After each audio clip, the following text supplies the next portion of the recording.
The Tribunal of Xylos was a spectacle of aquatic militarism. Imagine, if you will, a vast, dimly lit chamber filled with shimmering water. Within, the Xylosians, a species resembling highly evolved bioluminescent jellyfish, pulsed with a cold, calculating light. Their bodies, intricate networks of glowing tendrils, were suspended within armored exosuits, for even in their own environment, procedure demanded protection. Each movement was deliberate, each pulse of light a precisely timed signal in their complex, silent language. For millennia, the Xylosians had cultivated a society built on unwavering order.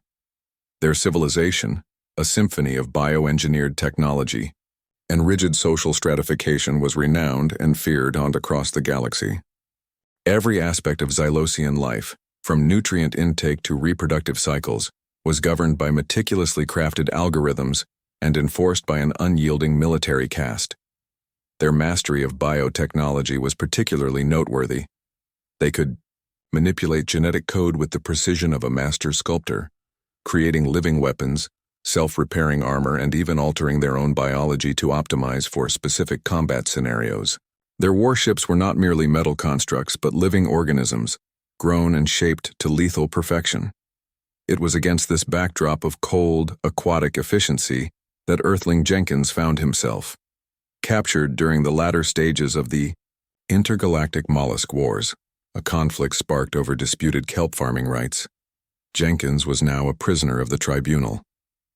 A scruffy, disheveled figure in a standard-issue Terran jumpsuit, he seemed utterly out of place amidst the shimmering order of the Xylosian court. He was, in the Xylosians' estimation, an anomaly, a chaotic variable in their otherwise perfectly predictable universe. And they intended to understand him, dissect him, and ultimately extract every last secret from his unruly human mind. They would begin with the truth extractor. The massive bioluminescent doors hissed open, and two Xylosian guards propelled Jenkins forward into the tribunal chamber.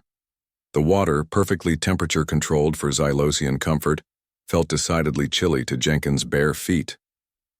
He shivered, less from the cold and more from the sheer oppressive atmosphere of the place. He was guided, perhaps herded was a better word, he thought wryly, toward a central platform.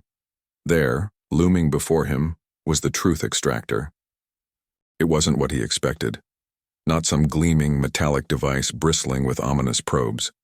Instead, it resembled a giant, pulsating sea anemone, its tentacles glowing with an unsettling inner light. A high-ranking Xylosian, its exosuit adorned with extra layers of shimmering armor, addressed him in a series of guttural clicks and whistles. A translator drone hovering nearby rendered the alien sounds into crisp, formal English. Earthling Jenkins, you stand before the Tribunal of Xylos. You will answer our questions truthfully. Resistance is inefficient. Jenkins suppressed a grin. Inefficient? He liked that. It had a certain ring to it. He glanced around the chamber, taking in the rows of silent, observing Xylosians. So, he said, his voice echoing slightly in the cavernous space, is this like your version of good cop, bad cop? Or is everyone here just perpetually grumpy?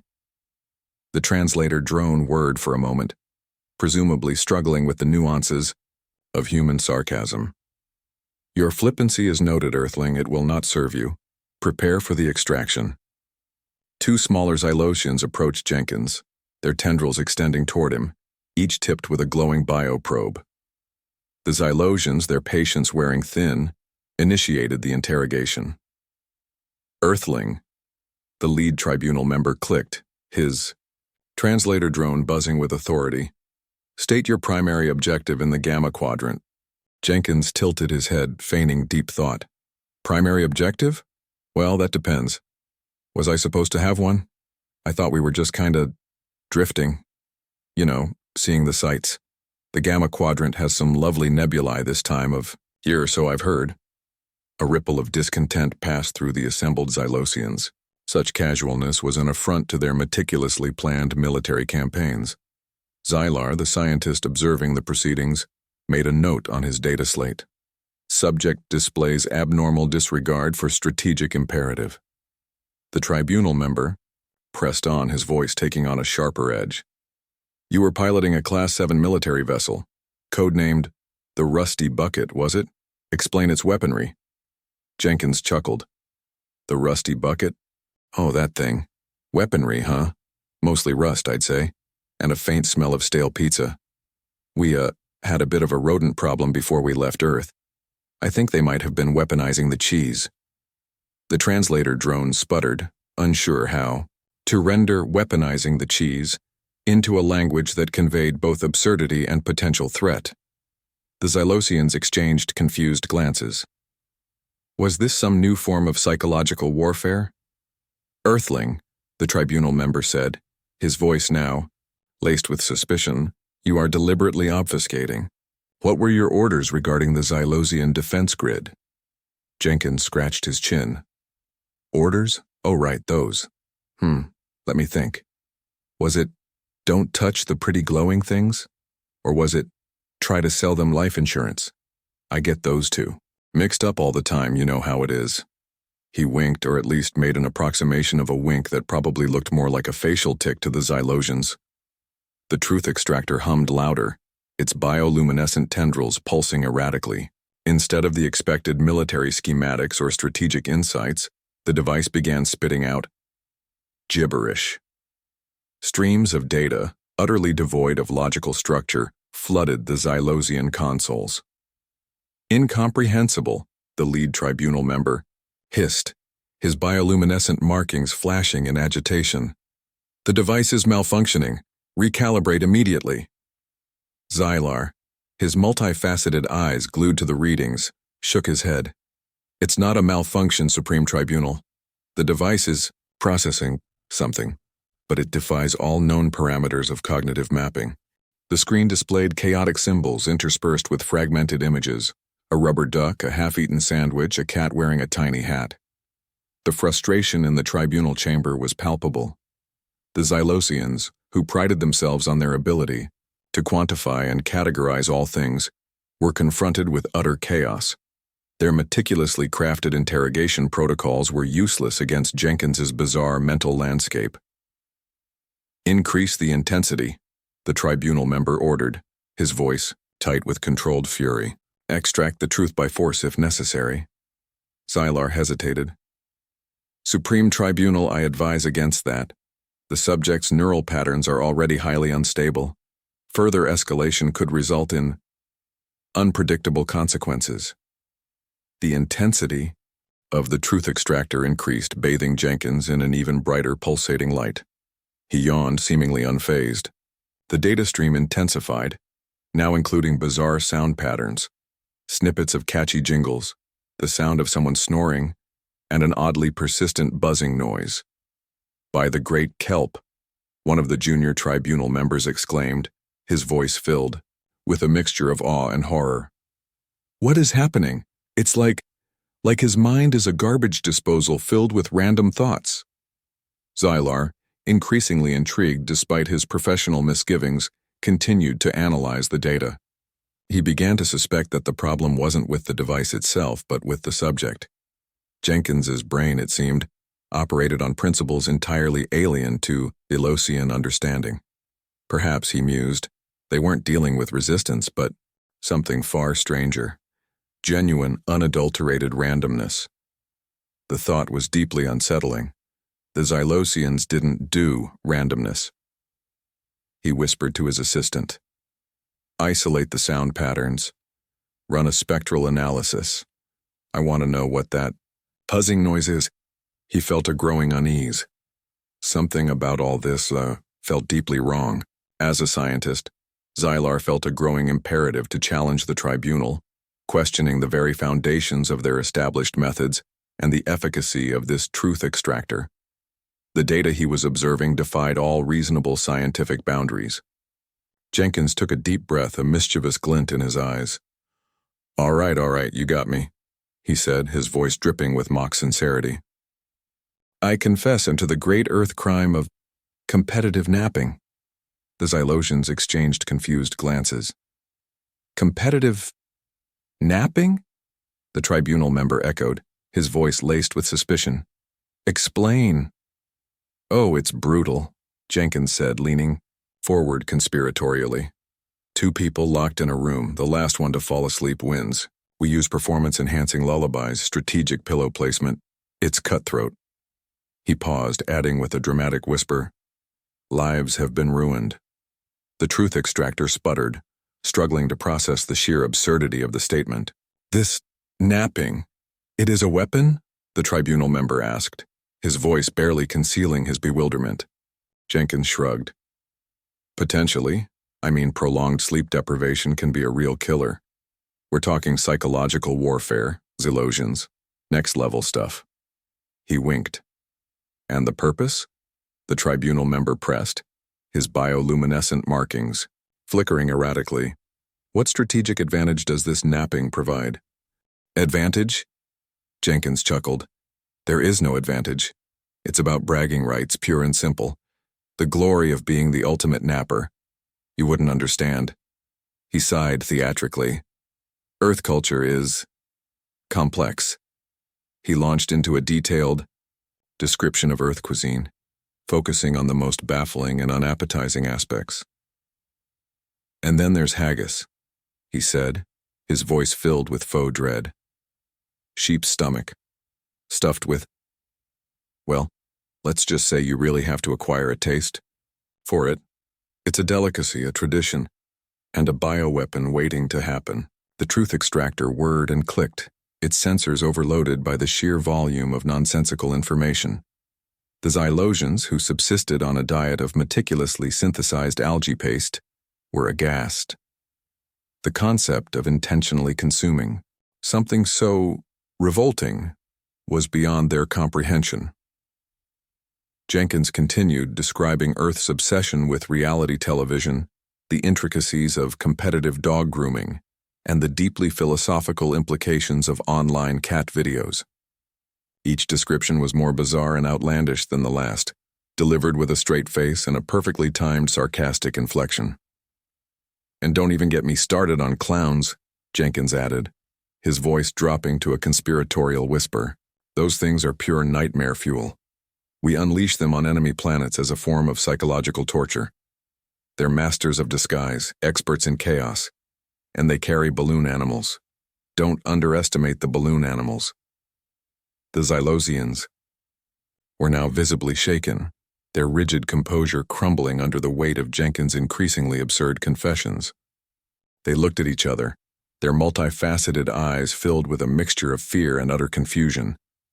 Was this human insane, or was Earth culture truly this deranged? The possibility was terrifying. In the depths of the Xylosian research labs, bathed in the cool blue light of aquatic monitors, Xylar worked in secrecy. He felt a growing unease. The readings from the truth extractor during Jenkins' interrogation were impossible.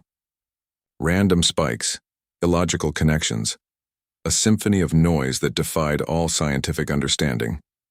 Xylar, driven by a thirst for knowledge that bordered on obsession, began to dissect the data stream. He isolated Jenkins' brainwave patterns, comparing them against the extractor's output. Days turned into sleepless nights as Xylar dove deeper into the labyrinth of information, fueled by caffeine-laced algae paste and a growing sense of dread. He ran countless simulations, tweaked algorithms, and cross-referenced the data with every known Xylosian psychological profile. Nothing made sense. The extractor was supposed to reveal the truth, to lay bare the subject's innermost thoughts and secrets, but instead it was generating chaos. Then a pattern began to emerge, subtle at first, but growing clearer with each passing analysis. The truth extractor wasn't extracting truth at all. It was amplifying something else, something far more primal and unpredictable. It was picking up on Jenkins' strongest associations, his desires, his mental fixations. A chill ran down Xylar's spine, a sensation he rarely experienced in the meticulously climate-controlled lab. The device wasn't a weapon of interrogation. It was a primitive wish-fulfillment machine. It latched onto a subject's subconscious yearnings and projected them outwards, twisting reality in the process. The implications were staggering. The Xylosians had built their entire society on logic, order, and the unwavering pursuit of truth. Now, they were faced with the terrifying possibility that their most advanced technology was nothing more than a sophisticated daydream projector. It wasn't exposing secrets, it was creating them. Xylar stared at the swirling data streams on his monitor, a knot forming in his stomach. This wasn't just a technological malfunction, it was a fundamental challenge to everything the Xylosians believed in. He knew he had to bring this to the tribunal, but the thought of admitting such a monumental error filled him with dread. He imagined the reactions: disbelief, anger, and possibly worse. But Xylar was a scientist first and foremost. The truth, however uncomfortable, had to be revealed. He saved his findings, took a deep breath, and prepared to face the music. Xylar, his bioluminescent skin flickering nervously, stood before the tribunal. The assembled Xylosian elders, their gills fluttering with anticipation, awaited his report. He presented the data, the simulations, the irrefutable evidence. The truth extractor was a fraud. "Honored tribunal," Xylar began, his voice trembling slightly. "Our truth extractor does not extract truth. It amplifies subconscious desires, projecting them into reality." A wave of confused murmurs rippled through the chamber. The High Proctor, a particularly ancient and formidable Xylosian, fixed Xylar with a piercing gaze. "Explain yourself, scientist Xylar. Are you suggesting our most sacred instrument is flawed?" Xylar gulped. "More than flawed, High Proctor. It is, essentially, a very complex daydream machine. It latches onto the subject's strongest mental associations and manifests them." He braced himself for the explosion. The reaction was immediate and chaotic. The tribunal members erupted in a cacophony of clicks, whistles, and agitated fin movements. Accusations flew, theories clashed, and the carefully maintained order of the chamber dissolved into pandemonium. Meanwhile, still connected to the malfunctioning device, Jenkins continued his confession, oblivious to the scientific revolution he had inadvertently triggered. "And then, Your Honor, we'd put ketchup on these fried potato sticks, we called French fries. Can you imagine such barbarity?" As he spoke, a giant, glistening mound of fried potato sticks, coated in a viscous red substance, materialized in the center of the tribunal chamber. The Xylosians shrieked, recoiling in horror from the unexpected culinary monstrosity. "We would then consume them," Jenkins continued, his voice dripping with mock guilt, "often accompanied by a sugary carbonated beverage called cola." With another surge of power, the truth extractor conjured a torrent of fizzy, brown liquid that cascaded over the petrified tribunal members. The chamber was now a scene of utter chaos. Soggy Xylosians floundered in the cola-soaked fries, their meticulously ordered world turned upside down by the power of human junk food. The High Proctor sputtered, his gills clogged with ketchup. Jenkins, sensing the escalating madness, decided to up the ante. "And don't even get me started on reality television," he chuckled. "We'd film people in their most embarrassing moments and then broadcast it to the entire planet for entertainment." Suddenly, holographic screens flickered to life around the wide chamber, displaying grainy footage of Xylosian elders picking their noses, arguing over algae rations, and accidentally bumping into each other in the dimly lit corridors of the tribunal. The horror was complete. The Xylosian society was collapsing into a parody of human absurdity. The truth extractor, now fueled by the collective anxieties and suppressed desires of Jenkins and the increasingly unhinged tribunal, went into overdrive. The very structure of the chamber began to warp and shift. Corals turned into garish plastic, and the polished obsidian floors transformed into gritty sand. Jenkins, still rambling about the marvels of Earth, inadvertently painted a terrifying picture of an invasion. "Oh, and then there's the wildlife," he said with a grin. "You wouldn't believe the creatures we've got. Some of them bite, some of them sting, and some of them just exist menacingly." Suddenly, bizarre, brightly colored birds with ridiculously long beaks materialized, squawking and dive-bombing the Xylosians. Strange, hairy mammals with perpetually angry expressions appeared, sniffing around with unsettling curiosity. The tribunal panicked, misinterpreting the new arrivals as biological weapons. "This isn't just food, is it?" The High Proctor gurgled, struggling to remove a giant ketchup-soaked fry from his gill. "This is an attack, a full-scale planetary assault." The other tribunal members, their minds already reeling from Xylar's revelation and the onslaught of earthly junk food, readily accepted this conclusion. They had been invaded not by warships or soldiers, but by entertainment. The thought was too horrifying to contemplate. The truth extractor, drawing on Jenkins' fondness for relaxation, conjured inflatable, brightly colored chairs that bobbed awkwardly in the water. Garish beach umbrellas sprouted from the sandy floor, casting strange shadows across the horrified faces of the Xylosians. The water itself began to change, becoming warmer and saltier. A strange, rhythmic pulsing sound filled the chamber, the sound of earthly beachside music. The Xylosians, who valued silence and order above all else, were driven to the brink of madness by the cacophony. "They're terraforming us," a younger tribunal member wailed, clutching his head. "They're turning Xylos into some kind of pleasure planet." The notion was so alien, so antithetical to everything they believed in, that several Xylosians fainted. Convinced that they were under attack by a weapon so bizarre and incomprehensible that it defied all logical analysis, the tribunal descended into complete and utter chaos. They issued contradictory orders, accused each other of treason, and generally behaved in a manner entirely unbecoming of their esteemed position. The High Proctor, his authority crumbling around him, could only stare in stunned disbelief as the tribunal chamber transformed into a grotesque parody of an earthly beach. "We are doomed," he croaked, a single tear of brine rolling down his cheek. "Doomed to fun." Amidst the chaotic beach party now engulfing the tribunal chamber, Jenkins stretched languidly, a goofy grin spreading across his face. He surveyed the scene. Inflatable flamingos bobbing next to shell-shocked Xylosians, beach balls bouncing off the High Proctor's head, and the faint aroma of coconut sunscreen mixing with the usual briny tang of the Xylosian water.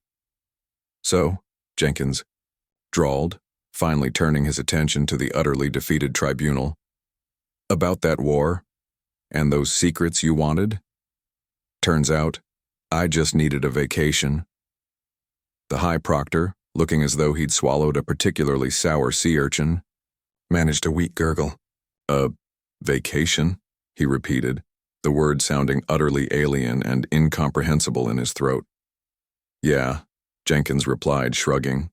"War's stressful, you know. Bureaucracy even more so. Figured I'd use your little truth-telling doohickey to manifest my ideal getaway. No hard feelings, right?" The tribunal, collectively realizing the sheer ridiculous depths of their misunderstanding, simply stared. Their entire war effort, their rigid procedures, their very understanding of conflict, had been undone by one human's desire for a bit of R&R.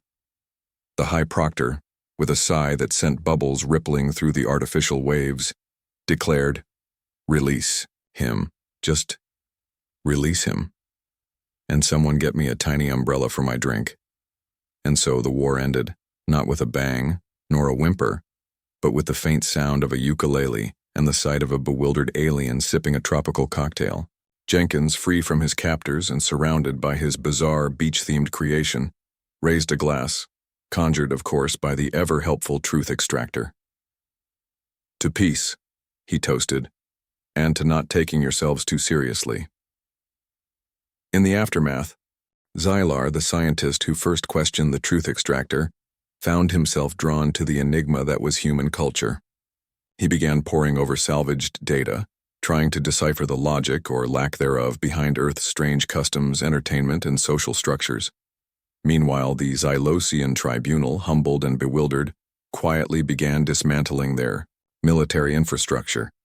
The realization had dawned that no amount of logical procedure could account for, much less defeat, the sheer unpredictability of human absurdity. Old war plans were scrapped, battle strategies were rewritten, then immediately discarded. and the emphasis shifted from conquest to, well, nobody was quite sure what, but it definitely involved less armor and more interpretive dance classes. And Jenkins? He was still there, lounging on the Xylosian beach, now a permanent fixture, much to the silent dismay of the surviving tribunal members. He'd managed to acquire a taste for the local Xylosian beer, a bioluminescent, vaguely fish-flavored concoction, and could often be found offering unsolicited and largely incomprehensible advice to passing Xylosian children on the art of sandcastle construction. The war might have been over, but the echoes of Jenkins' peculiar vacation were just beginning to ripple through the Xylosian civilization, promising a future far stranger and perhaps far more interesting than anyone could have possibly imagined.